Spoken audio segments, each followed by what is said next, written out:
Welcome back, everybody. Thanks for tuning in for another edition of the Knights Baseball Roundup presented by FDUKnights.com.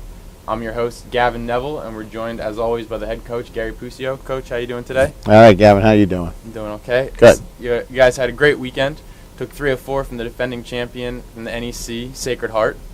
You're currently in 4th place in the NEC, tied with Wagner, who you'll play coming up.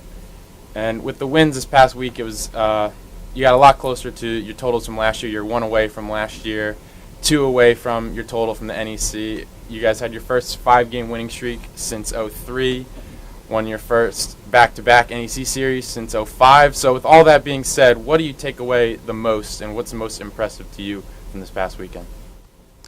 I think just that we're starting to play better baseball. As I said a couple of weeks ago when we first played Quinnipiac, that it was important to start establishing that we can play in this league, and I thought we did a nice job of that weekend. And I told the guys that this was a statement weekend, that you're playing the best team in the NEC last year, the defending champion, Sacred Heart, and that, they went to the NCAA tournament, and that if we could split with them, that it would be a very positive weekend for the progress of our team. And they went out there and not only split with them, they went out and won 3 out of 4, which was just amazing. But everything also went well. We played really well. I have to say, defensively, the game we did lose, I think we made 4 errors in the game we lost. In the other games, not only did we play errorless ball, but we made some phenomenal plays. So let's break it down game by game. In the first one, on Friday, it was an 8-6 win. Craig Warner gave you 6 shutout innings. But the one thing that stands out is it was scoreless up into the 7th inning, and Sacred Heart gets a couple runs on the board. But you guys responded right away with 7 runs. How is that? Is that kind of the difference from last year, where if you would have had them shut out the whole time, then they get some late runs, maybe you guys would have collapsed, or but you guys were able to respond this year? I think it's starting to be that way. I think we're starting to show some resiliency, that we're not out of a game. Just because the other team took the lead doesn't mean it's over. And that's how you have to think. You have to think that until the last out's made, you always have a chance. Baseball is not a time game. So as long as you keep fighting, there's always hope that you can catch up, no matter what the score is.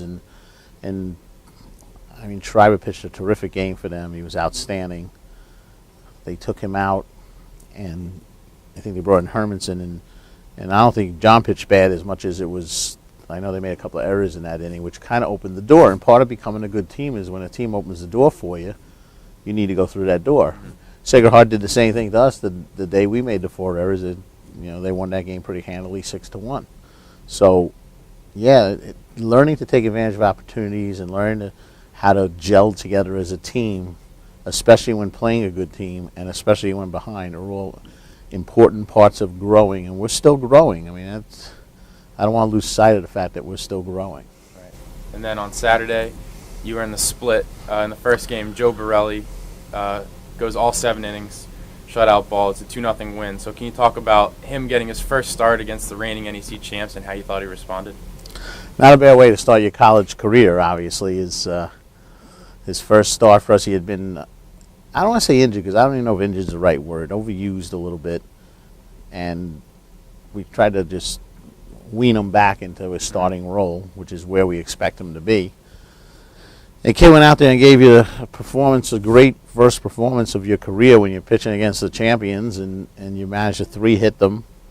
I do think Joe would give an assist to Shane Siebler, because Shane Siebler made one of the greatest catches, and especially timing-wise and the importance of a series, one of the best catches I've ever seen. But I've kind of said since day one that I've been doing this 30 years, and Shane Siebler is the best right fielder I've ever seen. So he did nothing to discourage that with that game on Saturday, and Borelli was just dynamite. And I think I said it last week on this show, that I said the B&B boys are going to get heard from, and I firmly believe that those 2 guys are going to be something else junior and senior year. They're going to be tough guys to beat.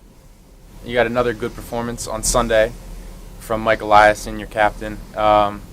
It seemed like it was a lot of emotion in the game. After you get the last out, he gives a Tiger Woods fist pump. And what do you think is the emotion, especially for the seniors, after having been exposed to some losing before, now finally getting on the right track? Yeah, you could see the seniors, and it's great that the seniors are really enjoying it. Scherber and Holtzman and Kresge and Eliason, and I just feel good for them. I know the freshmen feel good for them too. That they're just great kids and they work hard. They've done a terrific job for us. And as I've said many times, Mike is the heart and soul of our team. He's the leader. This was a big game. We were up 2-1 in the series. We couldn't do worse than split, which was terrific. But when Mike goes out there and gets us a W in a game like that, it gives you the opportunity to start dreaming a little bit. And I don't want to get ahead of ourselves, but that was a very big win for our program. One of the moments in that game that stood out to me, the game is tied 3-3 in the 8th, and you bring in Mike Houston off the bench. First pitch, ropes a single into left field, which for what turned out to be the game-winning RBI. Can you talk about the decision to go with him and what Houston's brought to the team so far this year?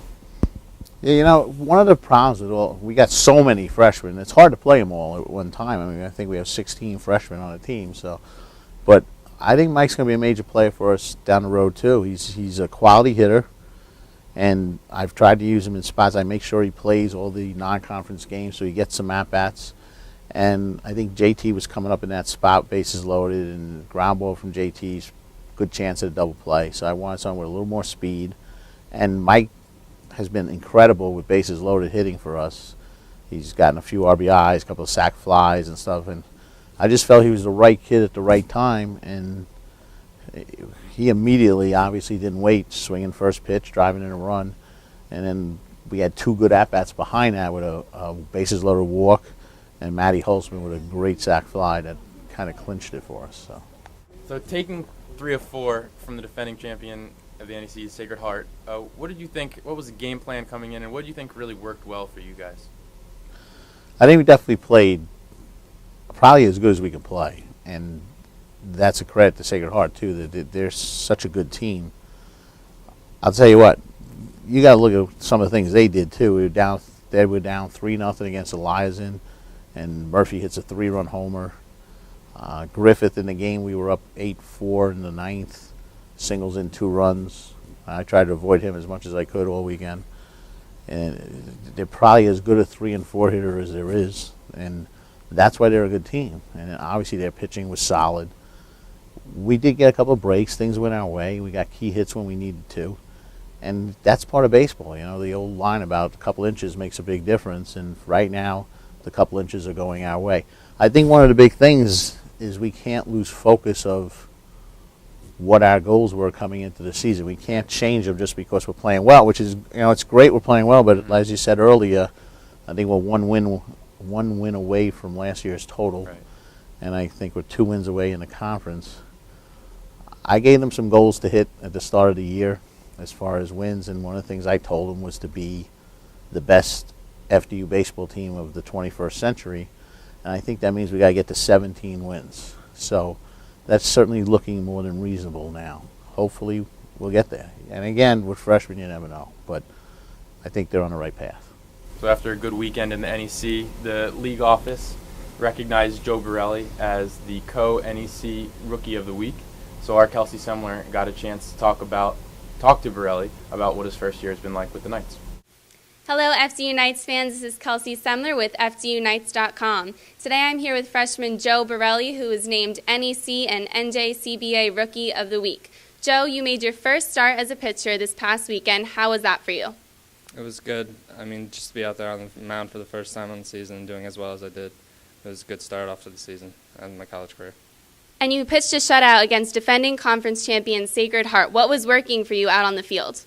Just getting ahead of the batters, throwing first pitch strikes, then working in mixing pitches towards the end, keeping them off balance.